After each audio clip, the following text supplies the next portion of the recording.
4 of the 5 outboards on that transom were never about speed. The rig ran more than $200,000, near 1,000 horsepower apiece, and speed is the last reason it's there. There's a whole story bolted to that transom, and the man who sold the boat told exactly none of it.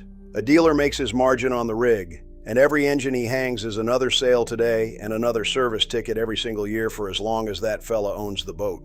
So when a buyer walks in wanting something to run offshore, the dealer has every reason to walk him up the count: 3 instead of 2, 4 instead of 3, 5 because the man 2 slips down has 4. Some of those engines the water genuinely needs. Some of them are pure showroom, and nobody in that building has one reason to tell a fella where the one ends and the other begins. That's the line I'm going to draw for you, count by count, from a single engine up to 5. The real reason each one is there, and the exact point it quits being about the ocean and starts being about the ego. First, how we even got here, because it wasn't always like this. Not long ago, a center console was a 22-foot bay boat with one motor on the back, and 40 feet of it was considered an oddity. Then the outboard itself grew up. The engines got bigger, cleaner, and good for 2,000 and 3,000 hours instead of grenading at 800, and builders worked out they could hang enough of them to move a boat that used to need diesel inboards. Today, a 36-footer with 4 400s is faster, lighter, and cheaper to keep than a 42-foot Sportfish with twin diesels, and it'll fish right alongside it. So the center console ran clean away from the dock. They're 40 feet, 50, now 60, with cabins and air conditioning and a real head, and they wear engines the way a wall wears trophies. The record so far is 6. Boats now roll off the line with 5 and 6 motors across the back, machines the size of a small yacht. It looks insane, and some of it truly is, but a good bit of it is just physics, and the only way to tell which is to build the boat up one engine at a time. To understand why, you don't start at 6, you start at 1.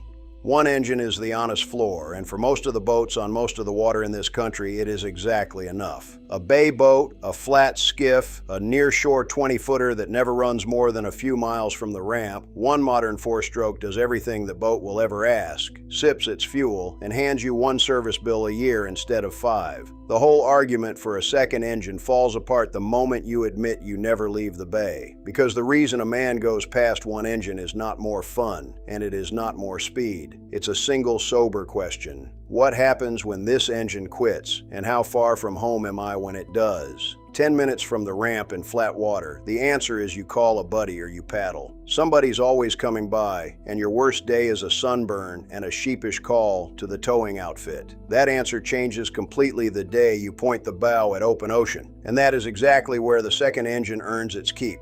2 engines is where the real reasoning starts, and it starts with getting home. Once you're running any distance offshore, past the sight of land, past an easy tow, a single engine is one point of failure with your family sitting on top of it. Add the second, and when one quits, the other limps you back to the dock. That's the whole case, and it's a good one. 2 engines also hand you something at the dock the single never could. Split the throttles, one forward and one back, and a 30-foot boat spins in its own length with no bow thruster at all. Now, I'll be straight about the cost since the salesman won't. That second engine doubles your rig, doubles your service, doubles every impeller and plug and gear case, and hangs another 600 or 700 pounds off the back. On an inshore boat, that's money and weight you're hauling around for a trip you will never take. On a boat that truly runs offshore, it's the cheapest insurance aboard. A single tow from 30 miles out, if you can even raise one, starts north of $1,000 and a long, uneasy wait. The mission decides that one, not the dealer. That question, how much boat and how many engines your mission actually needs, is the one the dealer will never answer honestly, because his answer is always more. It's the first thing I settle in the playbook. The mission worksheet that sizes the boat to how you'll really use her. The engine chapter that tells you which motors to trust, and the questions that make a seller admit what he's truly selling you. Call it a few dollars against the 20, 30,000 a wrong rig quietly takes off you the day you go to sell it. Links in the description, and there's a QR code on screen if you'd rather scan it. Or work it out at your own kitchen table. Just remember, the mission picks the engine count, never the man on the lot. Number 3 is where most people stop understanding what they're even looking at, because a third engine isn't really about speed, it's about weight. Watch what happened to these boats. They grew. The 38-foot console, loaded for a real offshore day, is carrying 1,000 gallons of fuel, a full crew, a tower, a generator, a day's gear, call it 20,000 pounds trying to climb up on plane. Twin engines shove a light boat along fine, but they'll strain to lift a heavy one out of the hole and hold it there once she's loaded down. A third engine is the thrust that gets a big hull up and keeps her running clean instead of plowing. Yes, you gain speed. As a rule, each engine you add is worth another 6 to 10 miles an hour, but the honest reason the builder hung 3 is that the boat got too heavy for 2. Same reason a loaded pickup wants more engine than an empty one. The weight has to be moved, and thrust is what moves it, and you pick up a bonus that matters more than the speed. With 3, you can lose an engine and still run home on the other 2. That right there is the redundancy the offshore crowd was always chasing. The whole triple trend started with tournament kingfish anglers who wanted to fish the Bahamas and be home the same day and be dead certain they'd get home at all. We're past the halfway mark now and into the boats that turn heads at the ramp. If this is the kind of plain talk you want more of, tap the like button. It's what pushes these videos in front of the next fella about to get talked into 2 more engines than he needs. Subscribe, and I'll see you next week. Number 4. Number 4 is where the redundancy math gets serious, and it's the number that honestly makes sense for a lot of true offshore boats in the 38 to 45-foot range. Here's the piece the dock experts always miss. On a boat over 30 feet, running twins lose 1 engine and you will not get back up on plane with the one that's left. You wallow home slow, for hours, in whatever sea is running that day.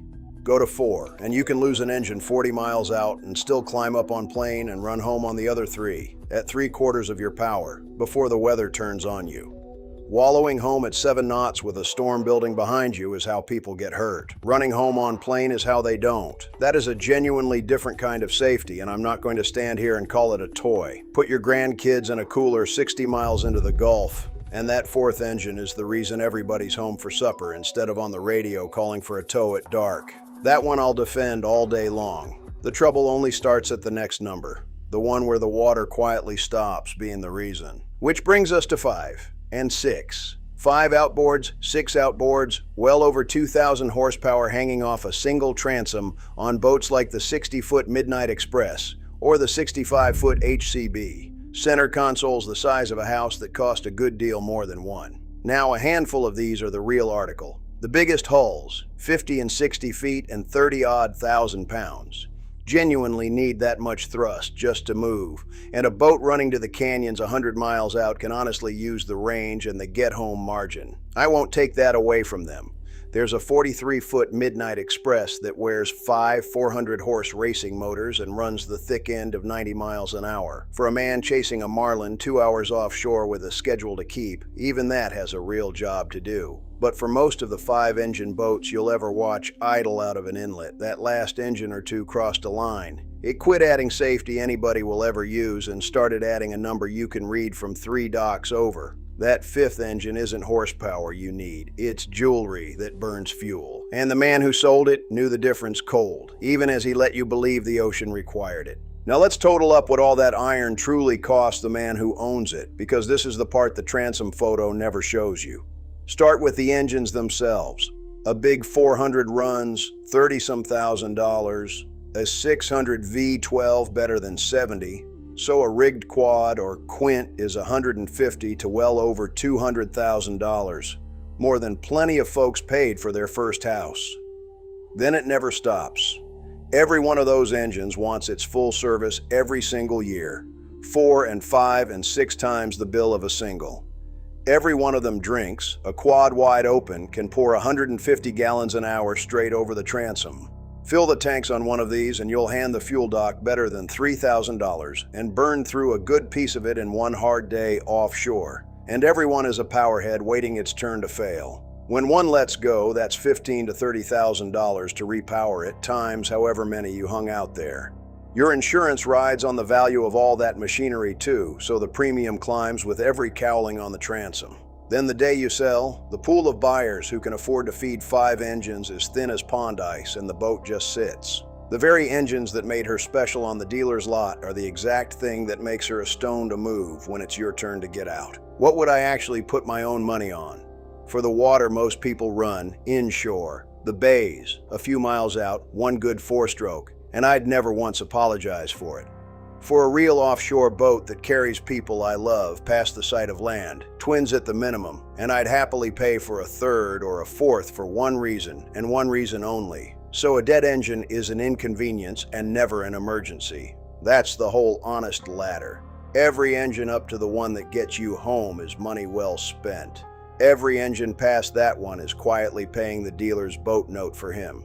I've rigged both kinds, and I'll tell you plain, the fella who buys exactly the redundancy his water demands and not one motor more sleeps better and spends less than the man with the full transom and the empty wallet. The number on the transom was never the thing to count. Count the miles you'll really run from shore, and let that number pick your engines, not the salesman, and not the boat 2 slips down. Buy the redundancy the water demands of you, walk right on past the rest, and you'll spend your money out on the water instead of bolted to the wall.